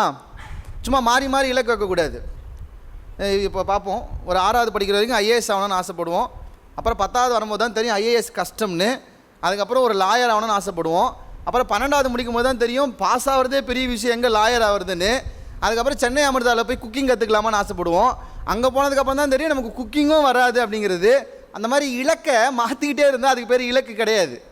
இலக்குனா என்ன? ஒன்று, அதுதான் இலக்கு. மாற்றிக்கிட்டே இருந்தால் அதுக்கு பேர் இலக்கு கிடையாது. ஒன்று தான். நீங்கள் டிஸ்கவரி சேனலில் பார்த்துருக்கீங்களா? 100 யானை இல்லை 100 குதிரை இல்லை ஒரு 100 வரி குதிரை இல்லை ஒரு 100 எருமை நிற்கும். ஒரு சிங்கம் வேட்டையாட போச்சுன்னா இந்த பக்கம் அந்த பக்கம் இந்த பக்கம் அந்த பக்கம்னு ஓடுறதெல்லாம் பிடிக்காது. எதை பிடிக்கும்? ஒரு எருமையை பார்க்கும். உங்களை சொல்ல நினச்சிக்காதீங்க, சிங்கம் என்ன பண்ணணும்? ஒரு எருமையை பார்க்கும். கடைசி வரைக்கும் நீங்கள் பார்த்துறீங்களா? சில டைம் ஓடும்போது ஒரு எருமை குறுக்கால தானாகவே போகும், பார்த்துறீங்களா டிஸ்கவரி சேனலில்? அதை போய் பிடிக்காது, அதுக்கிட்டே ஒன்று வந்துட்டு போகும், தொடாது. எங்கே தெரியுமா போகும்? அது எதை இலக்கு வைத்ததோ அதை நோக்கித்தான் அது போகும். ஏன்னா உங்கள் இலக்கு எப்படி இருக்கணும்னா, எதை நோக்கி நீங்கள் இலக்கு வைக்கிறீர்களோ அதிலிருந்து எப்போதும் பின்வாங்கக்கூடாது. அந்த இலக்கு மேலே அவ்வளவு உறுதியாக இருக்கணும். இந்த மாதிரியான விஷயங்களை நமக்கு பல பல உதாரணங்கள் நமக்கு வந்தது. அப்படி தான் நமக்கு இருக்கிற ராமாயணம், மகாபாரதம் எல்லாமே. ஒரு இலக்கு எப்படி இருக்கணுன்றதுக்கு ஒரு உதாரணம் சொல்கிறேன் பாருங்கள். மகாபாரதம் தெரியுமா? எல்லாருக்கும் தெரியுமா? எப்படியும் இந்த விஜய் டிவியில் சீரியல் வந்ததாலே ஓரளவுக்கு உங்களுக்குலாம் தெரிஞ்சிருக்கும். அர்ஜுனன் தெரியுமா? அர்ஜுன் இல்லை, அர்ஜுனன் தெரியுமா? சரி, ரொம்ப சந்தோஷம். துரோணர் தெரியுமா? யார் துரோணர்? அர்ஜுனனுடைய குரு. பரவாயில்லையப்பா, சோஷியல் சொன்னால் சொல்கிறானுங்க, தமிழ் சொன்னால் சொல்கிறானுங்க, ரொம்ப சந்தோஷம். ஒரு பெரிய கைத்தட்டு உங்களுக்கே கொடுத்துருங்க. நல்லா அழகாக, நல்லா எல்லாருக்கும் எல்லாம் தெரிஞ்சிருக்கு, பரவாயில்ல. துரோணர்கிட்ட சின்ன வயசில் அர்ஜுனன் அவங்களுடைய சகோதரர்கள் தர்மன், பீமன், சகாதேவன், நகுலன், அவங்களுடைய கௌரவர்கள் 100 பேர். யார் கௌரவர்களில் முக்கியமான ஆள் யார்? துரியோதனன். இவங்கெல்லாம் பாடம் கற்றுக்கிறாங்க. துரோணர் எல்லாத்தையும் சொல்லிக் கொடுக்குறார். ஒரு வில் எப்படி விடணும், ஒரு வில்லை எப்படி பிடிக்கணும், ஒரு அம்பை எப்படி விடணும் அப்படின்னு அவர் சொல்லிக் கொடுக்குறார். சொல்லி கொடுத்துட்டு ஒரு முறை என்ன பண்ணுறாரு, தூரத்தில் ஒரு மாமரம், அந்த மாமரம் நிறைய கிளை இருக்கிற ஒரு மாமரம், அதில் ஒரு கிளையில் ஒரு கிளியோட பொம்மை ஒன்று செஞ்சு வச்சு, அந்த கிளியோட பொம்மையில் ஒரு கண் ஒன்று வச்சுருக்கார். வச்சுட்டு இங்கேருந்து சொல்கிறார் அவருடைய ஸ்டூடெண்ட்ஸ். யார் அவங்க ஸ்டூடெண்ட்ஸு? பாண்டவர்களும் கௌரவர்களும். துரோணர் சொல்கிறாரு, உங்களுக்கு இன்றைக்கி போட்டி இதுதான். உங்கள் இலக்கு தூரத்தில் தெரிகிற அந்த மாமரம், அந்த மாமரத்தில் இருக்கிற பல கிளையில் ஒரு கிளை, அந்த ஒரு கிளையில் உட்கார்ந்துட்டு வச்சுருக்கக்கூடிய ஒரு பொம்மை, ஒரு கிளி பொம்மை, அந்த கிளி பொம்மையினுடைய கண்ணு தான் உங்களுடைய இலக்கு. அது யாரெல்லாம் அடிக்கிறீங்க சரியான்னு பார்க்கலாம் அப்படின்னு டேக் பொசிஷன்னு சொல்கிறார். அவன் இங்கிலீஷில் சொன்னாரான்னு கேட்காது, உங்களுக்கு புரியுறதுக்காக சொல்கிறேன். Take position. எல்லாம் அப்படியே உட்காந்துட்டாங்க, அம்பு வில்ல நல்லா நானேற்றி ரெடியாக இருக்காங்க. துரோணர் என்ன பண்ணார், முதல்ல தர்மனுடைய காதுகிட்ட போய் கேட்டார், மாமரம் தெரியுதா அப்படின்னார். தர்மன் சொன்னான், தெரியுது. கிளை தெரியுதா? தெரியுது. கிளி தெரியுதா? தெரியுது. நீ அம்பை விட தேவையில்லன்னுட்டார். பீமன் கிட்ட போனார், மாமரம் தெரியுதா? தெரியுது. கிளை தெரியுதா? தெரியுது. கிளி தெரியுது. நீ அம்பு விட வேணான்னுட்டார். ஒவ்வொருத்தராக போகிறார், எல்லாரும் தெரியுது தெரியுது. எதிரணி போகிறாரு, துரியோதனனை கேட்குறாரு, மாமரம் தெரியுதா? நல்லா தெரியுது. கிளை நல்லா தெரியுது. கிளி ரொம்ப நல்லா தெரியுது. நீயும் விட வேணான்னுட்டார். உங்களுக்கு தெரியுது, இதே மாதிரி தான் சார் நானும் சொல்கிறேன், நான் தெரியலங்கிறேன், ஆனால் அப்ரிஷியேட் பண்ண மாட்டுறாங்க அப்படின்றீங்களே. சார் தெரியும்னு சொன்னால் ஒத்துக்காத ஒரு டீச்சர் நமக்கு கிடைக்கல பாருங்க. இல்லை, கடைசியாக போகிறார் யார்கிட்ட? அர்ஜுனன் கிட்ட போகிறார் துரோணர். அர்ஜுனன் காதுகிட்ட போய் கேட்டார், மாமரம் தெரியுதா? அர்ஜுனன் சொன்னான், தெரியல. கிளை தெரியுதா? தெரியல. கிளி தெரியல. கண்ணு தெரியுதுன்னா விடு அம்புன்னு சொன்னார். அந்த அம்பு போய் சரியாக அந்த கண்ணில் விழுந்துச்சு. இதுக்கு என்ன அர்த்தம்னா, உங்கள் இலக்கு எதுவோ அந்த இலக்கை தவிர வேறொன்றும் உங்கள் கண்களுக்கு தெரியக்கூடாது. அதுதான் இந்த மகாபாரதம் நமக்கு சொல்லிக் கொடுத்த தத்துவம். இப்போ அர்ஜுனன் நமக்கு சொல்லிக் கொடுக்குறது என்ன, உங்கள் இலக்கு என்னமோ அந்த இலக்கு மட்டும்தான் உங்கள் கண்ணில் நிற்கணும். அதுக்கு முன்னாடி இருக்கிறது பின்னாடி இருக்கிறது எதுவும் இருக்கக்கூடாது என்பதைத்தான் நமக்கு இந்த மகாபாரத கதை நமக்கு சொல்லிக் கொடுக்கிறது. இப்போ உங்கள் வாழ்க்கையில் முதல்ல நீங்கள் எல்லாரும் மனசில் வச்சுக்க வேண்டியது, உங்கள் இலக்கு என்ன. எத்தனை பேர் ஆல்ரெடி இலக்கோடு இருக்கீங்க? பரவாயில்ல, 2 பேர், 3. சரி, அடுத்த முறை நான் வருவேன், ஒரு 2 மாதத்துக்கு அப்புறம் கூப்பிடுங்க. நான் இப்போ கேட்பேன், எத்தனை பேர் இலக்கோட இப்போ ஒருத்தர் வானத்தை பார்க்குறாரு, என்ன இலக்கு சொல்லலாம்? நீங்கள் பாருங்கள், இப்போ முடிவு பண்ணாதீங்க இலக்கெல்லாம், யோசித்து பொறுமையாக. ஏன்னா இலக்கில் 2 இருக்குது. உங்களுக்கு பிடிச்சதெல்லாம் செய்யணும்னு நினைக்கக்கூடாது. நீ பாண்டிங்கன்னா காது கொடுத்து கேட்க முடியாது. நான் சூப்பர் சிங்கர் போகணும்லாம் ஆசைப்படக்கூடாது. உங்களுக்கு எது வரும் என்கிற உங்கள் திறமை, அந்த திறமை எதில் பலிக்கும் என்கிற ஆசை, இந்த 2ம் இருந்தால்தான் உங்கள் இலக்கு சரியான இலக்காக இருக்கும். நான் சொன்னது புரிஞ்சுதா? உங்களுக்கு எது வரும் என்கிற திறமை, அந்த திறமை எதில் ஜொலிக்கும் என்கிற ஆசை, இந்த 2ம் சரியாக இருந்தால் தான் உங்களுடைய இலக்குக்கு பெயர் இலக்கு. இல்லைனா அதுக்கெல்லாம் மற்றதெல்லாம் இலக்கு கிடையாது. சரி, முதல்ல உங்களுக்கு ஒரு இலக்கு இருக்கணும். எல்லாம் ஞாபகம் வச்சுக்கோ, வீட்டுக்கு போகும்போது யோசி. 2வது, நீ ஒரு இலக்கை வச்சுட்டா என்ன நடந்தாலும் அந்த இலக்கு நோக்கி பின்வாங்காமல் அதை எப்படி சாத்தியப்படுத்தலாம்னு மட்டுமே யோசிக்கணும். அதுக்கு ஒரு பெரிய உதாரணம் சொல்லவா? இது ஒரு நெகட்டிவ் ரோல் மாடல் தான். நம்ம எப்போவுமே எல்லார்கிட்ட இருந்தோம் ஏதாவது ஒன்றா கற்றுக்கணும். Learn something from every thing அப்படின்னு ஒரு கோச் உண்டு இங்கிலீஷில். எல்லாத்துக்கிட்ட இருந்து ஏதாவது ஒன்று கற்றுக்கணும். ஒரு நெகட்டிவ் ரோல் தான், ஆனால் நிறைய பேருக்கு அவரை பிடிச்சிருக்கும். ஹிட்லர் தெரியுமா எல்லாருக்கும்? ஹிட்லர்னு உடனே உங்கள் மேக்ஸ் டீச்சரு உங்கள் ப்ரொஃபஸர்லாம் நினச்சிக்கூடாது. நான் கேட்குறது, ஹிஸ்ட்ரியில் இருக்கிற ஹிட்லர் தெரியுமா? சரி, எப்படி இருப்பார்? கொஞ்சம் குள்ளந்தான். மீசை பார்த்தீங்கன்னா இவ்வளோ தான் வச்சுருப்பார். சார்லி சாப்ளின் வச்சுருக்க மாதிரியே தான் மீசை வச்சுருப்பார். ஆனால் சார்லி சாப்ளினை பார்த்தா நமக்கு சிரிப்பு வரும், ஹிட்லரை பார்த்தா சிரிப்பு வராது. சேம் மீசை தானே, சேம் மீசை. ஆனால் ஹிட்லரை பார்த்தா சார்லி சாப்ளின் பார்க்குற மாதிரி நமக்கு தோணாது. உங்கள் எல்லாருக்கும் ஹிட்லரை பற்றி தெரியுமா? தெரியும். நான் பார்த்து ரொம்ப வியந்த ஆனால் எனக்கு ஒரு பக்கம் பிடிக்காது. அவர் செய்த இனப்படுகொலைகளுக்கு உலகத்தில் மன்னிப்பே கிடையாது, கடவுளிடம் மன்னிப்பே கிடையாது. அது ஒரு பக்கம் வைங்க. ஆனால் த பெஸ்ட் குவாலிட்டி அப்படின்னு ஹிட்லர்கிட்ட நான் பார்த்து வியந்ததை உங்களுக்கு சொல்கிறேன். ஹிட்லருக்கு ஒரே ஆசைதான், அவர் ஆசைப்பட்ட தன் தாய்நாடு திரும்ப பெருசாக உருவாகணும். அவர் எந்த நாடு தெரியுமா? ஜெர்மனி. அவர் பிறந்து வளர்ந்தப்ப ஜெர்மனி முழு ஜெர்மனியாக இல்லை. ஆஸ்திரியா தனியாக பிரிஞ்சிருந்தது, ஜெர்மனி தனியாக பிரிஞ்சிருந்தது, இன்னும் சின்ன சின்னதாக பிரிஞ்சிருந்தது. ஹிட்லருடைய ஆசை ஒரு ஒருங்கிணைந்த பெரிய ஜெர்மனியை நான் உருவாக்க வேண்டும், அந்த ஜெர்மனிக்கு நானே அதிபராக இருக்க வேண்டும்னு ஹிட்லருக்கு ஆசை. அப்போ ஹிட்லர் என்ன பண்ணுறாரு, நம்ம மிலிட்ரியில் போய் சேர்ந்துட்டோம்னா இந்த நாட்டு மேலே நமக்கு நிறைய கவனம் வரும், இந்த நாட்டை நம்ம எப்படியாவது நல்லது பண்ணலாம்னு மிலிட்ரி கேம்ப் இன்டர்வியூக்கு போகிறார். யார்? ஹிட்லர். ஹிட்லருக்கு இயல்பிலேயே ஒரு பிரச்சனை இருக்குது. என்ன தெரியுமா? திக்குவாய். அவருக்கு ஹிட்லருக்கு கொஞ்சம் திக்குவாய், சடனாக பேச முடியாது அவரால். அவர் அந்த மிலிட்ரி கேம்பை கூப்பிட்றாங்க. மிலிட்ரி கேம்பில் எத்தனை பேர் பார்த்துருக்கீங்கன்னு தெரியல, ஒரு சின்ன குறைபாடு இருந்தாலும் கூட உள்ளே எடுத்துக்க மாட்டாங்க மிலிட்ரியில்.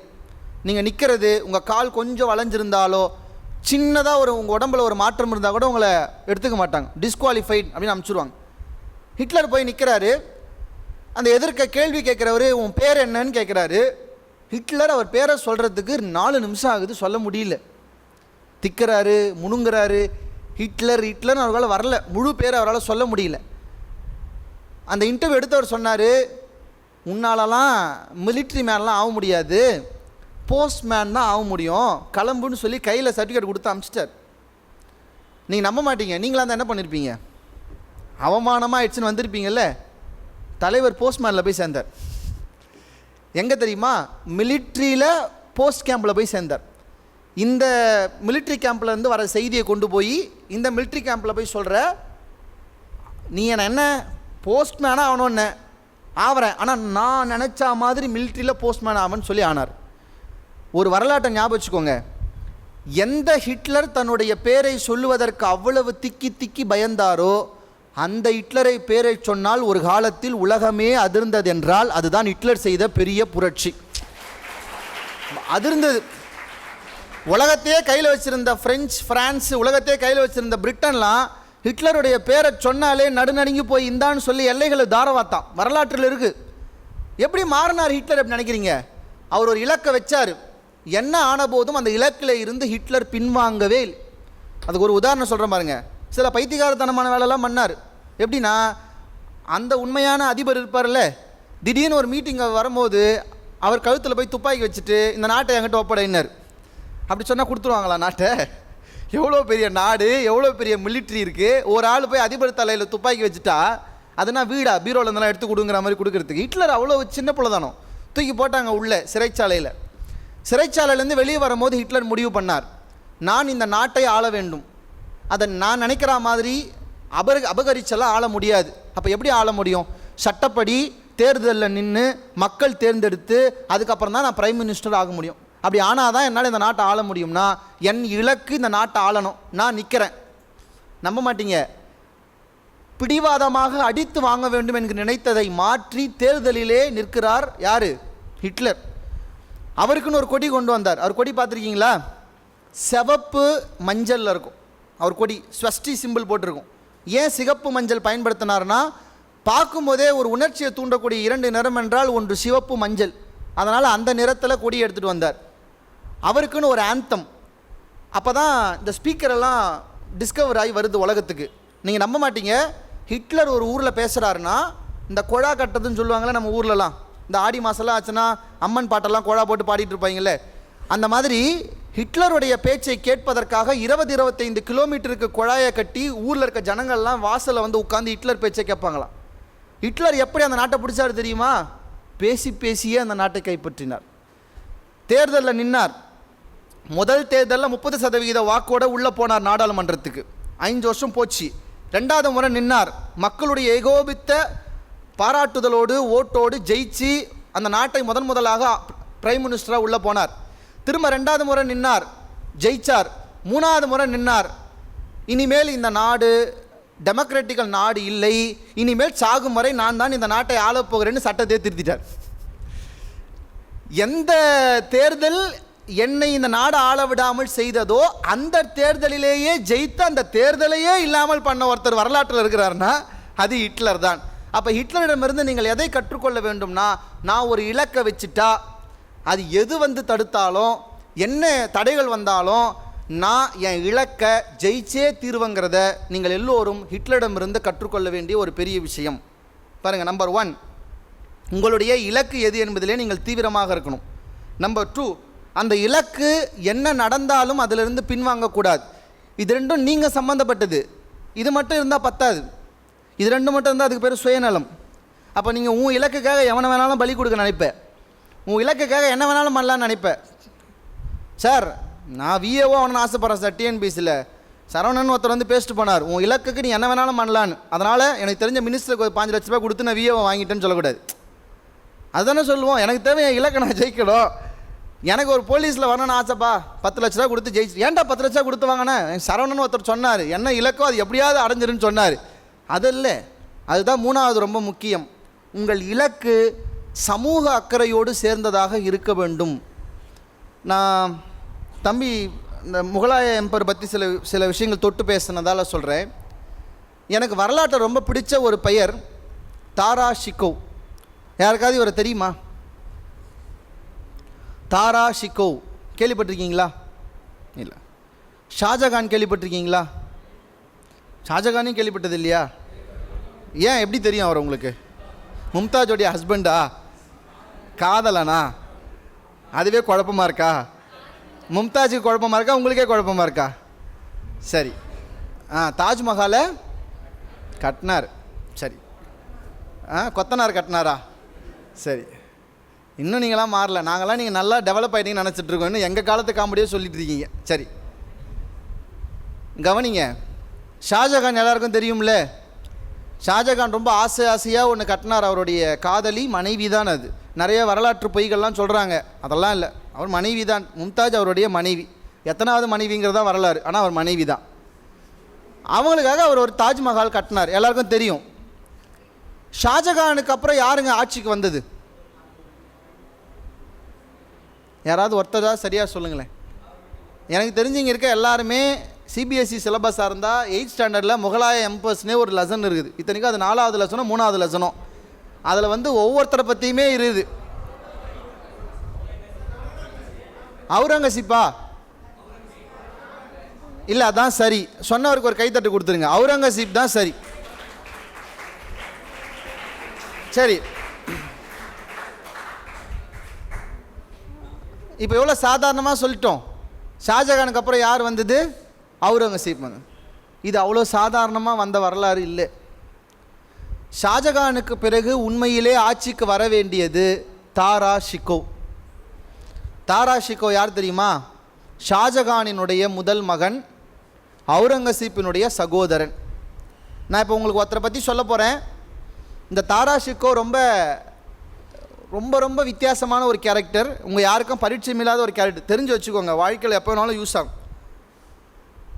தாரா ஷிகோவ் எப்படிப்பட்டவன் தெரியுமா? அப்பா என்ன சொன்னாலும் அதை செய்யணும்னு நினைப்பான்.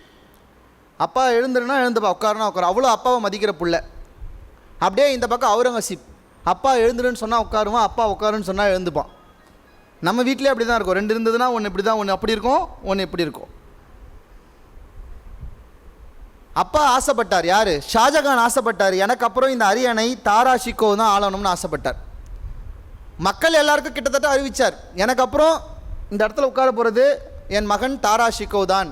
தாரா ஷிகோவ் எப்படி இருப்பாருன்னா, நான் ஒரு கற்பனையாக சொல்கிறேன், நீங்கள் அப்படியே மைண்டில் அப்படியே ஓட்டி பாருங்கள். தாரா ஷிகோவ் அவ்வளோ அழகாக இருப்பான். எந்த அளவுக்குன்னா, ஆக்ராவினுடைய வீதிகளில் நடந்து போனான்னா ஒவ்வொரு பெண்களும் வெளியே வந்து இவன் நம்மளை பார்க்க மாட்டானா, நம்மளை கல்யாணம் பண்ணிக்க மாட்டானான்னு ஏங்கி பார்ப்பாங்களா, அவ்வளோ அழகாக இருப்பானா தாரா ஷிகோவ். அவன் ஒவ்வொரு முறையும் அலங்கரிக்கப்பட்ட குதிரையில் உட்காந்துக்கிட்டு இப்படி ராஜா மாதிரி நடந்து வந்தான்னா ஒவ்வொரு மக்களும் அவனை பார்த்து அவ்வளோ ஆனந்த கண்ணீர் போடுவாங்களாம், இப்படி ஒரு ராஜா நமக்கு அடுத்து கிடைக்க போகிறாரேன்னு. ஏன்னா அவன் அவ்வளோ மக்கள்கிட்ட அவ்வளோ அன்பாக இருப்பான். உதாரணத்துக்கு உனக்கு புரியுற மாதிரி சொல்லணும்னா, இந்த பாகுபலி படத்தில் பாகுபலி ரொம்ப மக்கள்கிட்ட ரொம்ப அன்பாக இருப்பார், படத்தில் பார்த்துருப்பீங்க, கரெக்டாக? அது எதிர் கேரக்டர் யார்? பல்வாழ் தேவன். பார்த்தீங்கன்னா மக்கள்கிட்ட அன்பாகவே இருக்க மாட்டார், பார்த்துருக்கீங்களே? கிட்டத்தட்ட அதே தான், அந்த கதையே இதிலிருந்து லைட்டாக எடுத்தது தான். தாரா ஷிக்கோ ரொம்ப இறங்கி போய் ஒவ்வொரு மக்களிடமும் கைப்பிடிச்சு உங்களுக்கு என்ன பிரச்சனைன்னு கேட்கக்கூடிய ஒரு மனிதன் தாரா ஷிக்கோ. அவுரங்கசீப் இதுக்கு அப்படியே ஆப்போசிட். நீங்கள் முகலாயருடைய வரலாறு எடுத்துக்கிட்டிங்கன்னா, ஒருத்தர் அரியணையில் ஏறணும்னா 4 பேர் செத்தாதான் அரியணையில் ஏற முடியும்.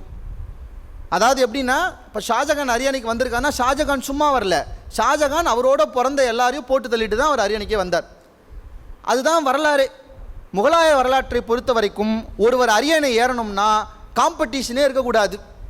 காம்படிஷன் இருக்கக்கூடாதுன்னா கூட பிறந்தவங்க யாரும் இருக்கக்கூடாது. இப்போ இந்த பிரச்சனை எங்கே வருது பாருங்கள். தாரா ஷிக்கோ தான் அரியணைக்கு வர வேண்டும்னு உலகமே எதிர்பார்க்குற போது அவனுடைய சகோதரன் நீங்கள் சொன்னீங்களே யார், அவுரங்கசீப்புக்கு அதில் உடன்பாடு இல்லை. அவுரங்கசீப் என்ன பண்ணா, சூழ்ச்சி செஞ்சு போர் செஞ்சான். யாரோட? தாரா ஷிக்கோவோடவே போர் செஞ்சான். அந்த போரில் ஒரு சூழ்ச்சி நடந்துச்சு. எல்லாமே சூழ்ச்சி தான். தாரா ஷிக்கோவுடைய ரொம்ப தளபதி, நெருக்கமான தளபதியை காசு கொடுத்து வாங்கிட்டான். ஒன்றுமே சொல்லலை போரில். நான் சொல்லும் போது இந்த நேரத்தில் நான் ஒரு கொடி அசைக்கும் போது தாரா ஷிக்கோவை யானை விட்டு இறங்க சொல்லுன்ட்டான். அவ்வளோதான் சொன்னான். போர் ரொம்ப மோசமாக நடந்துட்டுருக்கு. ரொம்ப விக்ரஸான ஒரு போர், யார் ஜெயிப்பாங்கன்னே தெரியாத மாதிரி ஒரு போர். அப்போ ஒரு கொடி அசைச்சு சிக்னல் கொடுக்குறான் அவுரங்கசீப். உடனே இந்த தளபதி போய் சொல்கிறான் தாரா ஷிக்கோ கிட்ட, நீங்கள் யானை மேலே போர் செஞ்சது போதும், சீக்கிரமாக இறங்கி வாங்க, கீழே ஒரு பெரிய பிரச்சனை போயிட்டுருக்கு, நீங்கள் இறங்கினா தான் அது சரியாகும்னு. உடனே தாரா ஷிக்கோ யானையை விட்டு இறங்கின உடனே பின்னாடி இந்த படைகளுக்கு ஒரு பொய் பரப்புறாங்க. என்னன்னா, தாரா ஷிக்கோ யானையில் இல்லை, தாரா ஷிக்கோ வீழ்த்தப்பட்டார், தாரா ஷிக்கோ தோல்வி அடைஞ்சிட்டான்னு பொய் பரப்பிட்டாங்க. அந்த பொய்யை கேட்ட உடனே பின்னாடி இருந்த எல்லா படையும் யானையை பார்க்குது. யானையில் தன் மன்னன் இல்லை, தன் மன்னன் இல்லைன்னு உடனே பலவீனமாகி எல்லாரும் ஓட ஆரம்பித்தாங்க. தாரா ஷிக்கோவும் பலவீனமானான். பிடிச்சிட்டான். பிடிச்சி என்ன பண்ணான்னு தெரியுமா அவுரங்கசீப்? எந்த வீதியில் நீ குதிரையில் உட்காந்து அலங்காரத்தோடு வந்தையோ அந்த வீதியில் நீ இவ்வளவு அலங்காரத்தோடு நீ போகக்கூடாதுன்னு தாரா ஷிக்கோவை அடித்து சங்கிலியில் கட்டி அவன் எந்த குதிரையில் வருவானோ அந்த குதிரையில் அவனை பூட்டி தரன்னு அந்த தெருவில் இழுத்துட்டு போகிறான். மக்கள்லாம் பார்த்து அவ்வளோ அழறாங்க. நான் ஒன்று சொல்கிறேன், ஏன் இந்த கதையை சொல்கிறேன்னா, வாழ்க்கையில் உங்களுக்கு என்ன இலக்கு, என்ன பாதை, என்ன ஓட்டம் இருந்தாலும் நீங்கள் சமூகத்திற்கு எவ்வளவு கடமைப்பட்டிருக்கிறீர்கள் என்பதை ஞாபகத்தில் வைத்துக் கொள்ளணும். அதுக்கு தாரா ஷிக்கோ ஒரு உதாரணம். தாரா ஷிக்கோ போகிறான், கவனிங்க, சங்கிலியில் கட்டியிருக்காங்க. அவன் மேலே ஒரே ஒரு போர்வை மட்டும்தான் இருக்குது, அதுவும் கிழிஞ்ச போர்வை. தரன்னு இழுத்துட்டு போகிறாங்க ரத்தத்தோட. அப்படி இழுத்துட்டு அரண்மனை நோக்கி இழுத்துட்டு போகும்போது ஒரு பிச்சைக்காரன் ஒருத்தன் குறுக்க வர, ஒரு வயசான தாத்தா வந்து தாரா ஷிக்கோவை பார்த்து கேட்குறான், தாரா, ஒவ்வொரு முறையும் நீ இந்த வீதியில் வரும்போது நான் ஏதாவது கொடுன்னு கையை நீட்டினேன்னா நீ எதையாவது கழட்டி இந்தா அப்படின்னு உன் நகைகளை கொடுப்ப, பணத்தை கொடுப்ப. இப்போ நீ இந்த தெருவில் போகிற, நான் கை நீட்டுறேன், உங்ககிட்ட கொடுக்க ஒன்றுமே இல்லையே தாரா அப்படின்னு அழும்போது, நல்லா ஞாபகம் வச்சுக்கோங்க, தான் மரணமுற போகிறோம் என்ற தருவாயிலும் கூட தன் முன்னால் ஒருவன் கையேந்து நின்றபோது தன் மேலே இருந்த கடைசி சால்வையை கூட கழற்றி அந்த பிச்சைக்காரனுக்கு கொடுத்து விட்டு தாரா நடந்து போனான். வரலாறு. அந்த தாராவை கடைசியாக என்ன பண்ணான்னு தெரியுமா அவுரங்கசீப்? எனக்கு எப்பவுமே தாஜ்மஹாலை பார்த்தா சந்தோஷமாக இருக்காது. எல்லாரும் தாஜ்மஹால் முன்னாடி ஃபோட்டோ எடுத்துப்பாங்க, தாஜ்மஹால் காதல் சின்னம்னு கொண்டாடுவாங்க.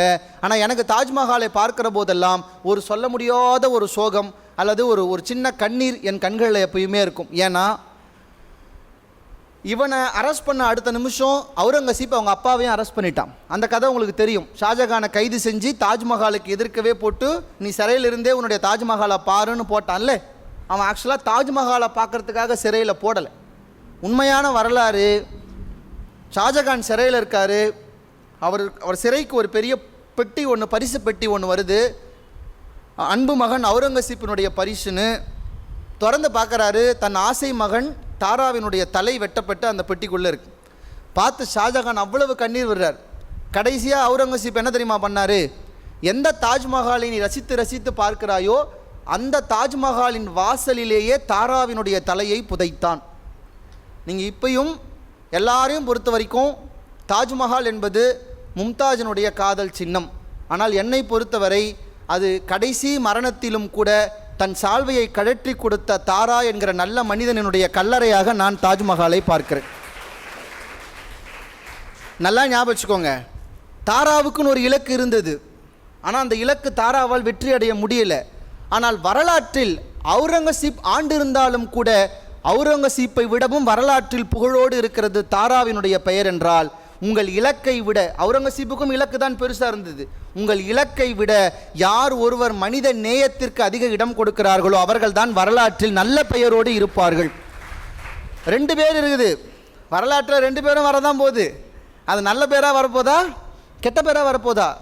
இன்றைக்கி எல்லாமே நெகட்டிவிட்டிக்குள்ளே போயிட்டு இருக்குது. யோசிச்சு பாருங்கள், உங்கள் எல்லாருக்கும் சந்திராயன் 3 விட்ட யாருன்னு கேட்டால் பேர் தெரியுமா? சந்திராயன் 3 விண்கலம் விட்டது யார்? தெரியாது. செத்த பயலேன்னு ஒருத்தர் பேசுகிறாரில்ல, யார் அது? தெரியுது. இப்போ நீங்கள் வெக்க பண்ணணுமா, ஜிபி முத்து வெக்க பண்ணணுமா? ஜிபி முத்து வெக்க பண்ணணுமா இதுக்கும்? இல்லை, உண்மையை தான் சொல்கிறேன். நல்லா பாருங்கள், நம்ம கையில் இந்த ஃபோன் வந்திருக்கு. இந்த ஃபோனில் அதிகமாக நீங்கள் எதுக்கு நேரம் செலவு பண்ணுறீங்க? ரீல்ஸ் அப்படின்னு ஒன்று செலவு பண்ணுறீங்க, கரெக்டாக? அதை நீங்கள் நம்ம எதிர்பார்த்து பண்ணுறதில்ல. ஒரு ரீல் வருது, சரி சும்மா பார்க்கலாமே நினைக்கிறோம், அப்புறம் பார்த்தா 1 மணி நேரம் ஓடிடுது. என்ன ரீல் பார்த்தோம் நமக்கும் தெரியல, 1 மணி நேரம் எப்படி போச்சுங்கிறதும் தெரியல. உங்கள் மனசில் வந்து யார் ஆழமாக விதைஞ்சிருக்காங்கன்னு பாருங்கள். இந்த நாட்டிற்கு இல்லை இன்றைக்கு வரைக்கும் இந்த நாட்டிற்காகவோ உங்களுக்காகவோ போராடுகிற யாரும் உங்களுக்கு தெரியல. ஜிபி முத்த நல்லா தெரிஞ்சு வச்சுருக்கீங்க. ஏன் அவர் எந்த சுதந்திர போராட்டத்தில் கலந்துக்கிட்டார்? எந்த சுதந்திர போராட்டத்தில் கலந்துக்கிட்டார்? சரி, யாராவது ஒருத்தர் சொல்லுங்களேன், இன்றைக்கி 26 வயதிலே ஒரு பெரிய நாட்டிற்கு ஒரு பெருமை சேர்த்து கொடுத்த யாராவது ஒருத்தர் சொல்லுங்கள். தெரியாது. டிடிஎஃப் வாசன் தெரியுமா? அவர் என்ன சேவை செஞ்சார்? ஆமாம். நான் ஒன்று சொல்கிறேன், தப்பாக எடுத்துக்காதீங்க. நான் சொல்கிறது கொஞ்சம் இங்கிலீஷில் ஹார்டாக இருக்குது அப்படின்னு கூட சொல்லலாம். உங்களுக்கு ஜிபி முத்துவை தெரிந்திருக்கிறது, டிடிஎஃப் வாசனை தெரிந்திருக்கிறது. ஆனால் அதற்கு நேர் நிகராக இந்த தேசத்திலே பணியாற்றக்கூடிய இளம் வயது சாதனையாளர்களை உங்களுக்கு தெரியவில்லை என்றால் உங்கள் வாழ்க்கையில் நீங்கள் சீரழிந்து கொண்டிருக்கிறீர்கள் என்பது சத்தியம். சொல்கிறேன்னு தப்பாக எடுத்துக்காது. உனக்கு அவங்க தான் வந்து தெரியுறாங்க, ஏன் அதை தெரிஞ்சுக்கல, தப்பு கிடையாது. நமக்கும் ஆசையாக தான் இருக்கும். டிடிஎஃப் வாசன் ஒரு முறை அப்படி பண்ணார்னா நல்லா இருக்கே, ஒரு வீலில் ஓட்டுறாரே அப்படின்னு நினைக்கும் போது நமக்கு அதை பார்க்கும் போதெல்லாம் நல்லா தான் இருக்கும். ஆனால் அதை தெரிஞ்சு நீ என்னம்மா பண்ண போகிற? இன்னும் ஒரு 10 வருஷத்துக்கு அப்புறம் டிடிஎஃப் வாசன் இருக்க போகிறது இல்லை, இன்னும் 10 வருஷத்துக்கு அப்புறம் ஜிபி முத்து இருக்க போகிறது இல்லை. நீ என்ன கற்றுக்கிட்ட அவங்கக்கிட்ட இருந்து? நாங்கள் உங்கள் வயசில் இருக்கிற போதெல்லாம் நாங்கள் அதிகமாக பேசிக்கொள்கிற பெயராக இருந்தது ஏபிஜே அப்துல் கலாம். அவர் பேர் அடிக்கடி சொல்லும், உங்கள் வயசில் இருக்கும்போது அடிக்கடி சொல்லும். விவேகானந்தர் பேர் அடிக்கடி சொல்லும். எங்களுடைய உங்கள் படிப்பு காலத்தில் நாங்கள் இருந்தப்போ எங்களோடு புழங்கிய வார்த்தைகள் எதுவும் உங்களுக்கு இப்போ இல்லை, எல்லாம் அந்நியமாக இருக்குது. ஏன் அந்நியமாக இருக்குது? நான் அந்த லாஸ்ட்டில் இருக்கார், அவர் சொல்லுங்கள், எழுந்துக்கிறார், சொல்லுங்கள், ஏன்ப்பா உனக்கு அவ்வளோ அந்நியமாக இருக்குதெல்லாம்?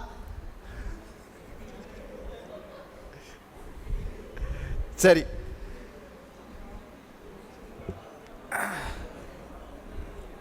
இங்கே பாருங்க, ஒரே ஒரு விஷயம்தான் இதோடு நம்ம இந்த நீயே வெளிச்சம் என்பதற்கான இந்த செய்தியை நான் அப்படியே நிறைவு செய்கிறேன். நான் 3 விஷயத்தை உங்களுக்கு சொல்லி கொடுத்துருக்கேன். 1, உங்கள் வாழ்க்கையில் இலக்கோடு இருங்கள். 2வது, அந்த இலக்குக்காக எதை வேண்டுமானாலும் செய்வோம், அதிலிருந்து தான் பின்வாங்க மாட்டேங்கிற உறுதியோடு இருங்கள். 3வது, உங்கள் இலக்கு என்று சுயநலமாக இல்லாமல் அந்த இலக்கோடு இந்த சமூகத்தின் மீதான அக்கறையோடும் இருங்கள்னு சொன்னேன். இப்போ நான் நிறைவாக முடிச்சிடுறேன். இந்த 3ம் சேர்ந்த இலக்கோடு, இலக்கிலே இருந்து பின்வாங்காமல் சமூக சிந்தனையோடு இலக்கோடு இந்த மண்ணிலே வாழ்ந்த ஒருவர் நான் உங்களுக்கு நான் அறிமுகப்படுத்திட்டு போயிடுறேன். ஒருத்தரை அறிமுகப்படுத்திட்டு போயிடுறேன். அந்த ஒருத்தரை பற்றி நிறைய தேடுங்க, அந்த ஒருத்தரை பற்றி நிறைய படிங்க, அந்த ஒருத்தரை பற்றி நிறைய சிந்திங்க. அந்த ஒருத்தர் யார் தெரியுமா? திருவருட்பிரகாச வள்ளல் பெருமான். ஏன் திருவருட்பிரகாச வள்ளல் பெருமானை சொல்கிறேன்னா, இந்த உலகத்திலேயே தனக்கு என்று இலக்கை வைத்து கொள்ளாமல் உலக உயிர்கள் எல்லாம் நல்லா இருக்கணும்னு இலக்கு வைத்த முதல் நபர் திருவருட்பிரகாச வள்ளல் பெருமான் தான். அந்த இலக்குக்காக எதையுமே அவர் சாக்ரிஃபை பண்ணிக்கல. உயிர்கொலைக்காக அவர் எதையுமே என்னாலும் உயிர்கொலை பண்ணிக்கன்னு சொல்லவே இல்லை. என்ன ஆனாலும் உயிர்கொலையை நான் ஏற்றுக்கொள்ள மாட்டேன்னு தன்னுடைய இலக்குக்காக கடைசி வரைக்கும் இல்லை இப்போ வரைக்கும் பின்வாங்காமல் இருக்கிற ஒருவர் திருவருட்பிரகாச வள்ளல் பெருமான். 3வது, தன் இலக்கை சமூகம் பாதிக்கக்கூடாதுன்னு இல்லாமல் தன் இலக்கையே சமூகத்துக்காக வைத்து கொண்டவர் திருவருட்பிரகாச வள்ளல் பெருமான். அதனால் நீங்கள் ஒருத்தரை பற்றி தேடணும், படிக்கணும், விசாரிக்கணும், தெரிஞ்சுக்கணும்னு நினச்சிங்கன்னா போய் அருட்பிரகாச வள்ளலாரை பற்றி தெரிஞ்சுக்க முயற்சி பண்ணுங்கள். நீயே வெளிச்சம்னு ஒன்று சொன்னல, இந்த உலகத்தில் தன்னையே வெளிச்சமாக்கி கொண்ட முதல் நபரும் திருவருட்பிரகாச வள்ளல் பெருமான் தான். அதனால் அவரை விட ஒரு சிறந்த ஒரு முன்னுதாரணம் உங்களுக்கு வேறு ஒரு இல்லை என்று சொல்லி வாய்ப்பளித்தமைக்கு நன்றி கூறி விடைபெறுகிறேன். நன்றி, வணக்கம்.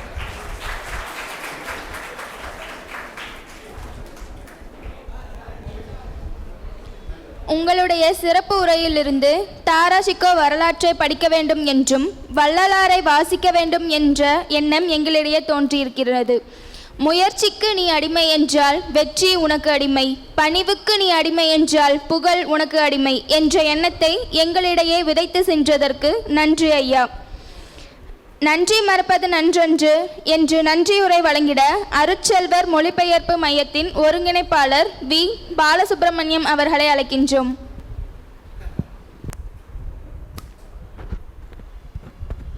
அனைவருக்கும் இனிய மாலை வணக்கம்.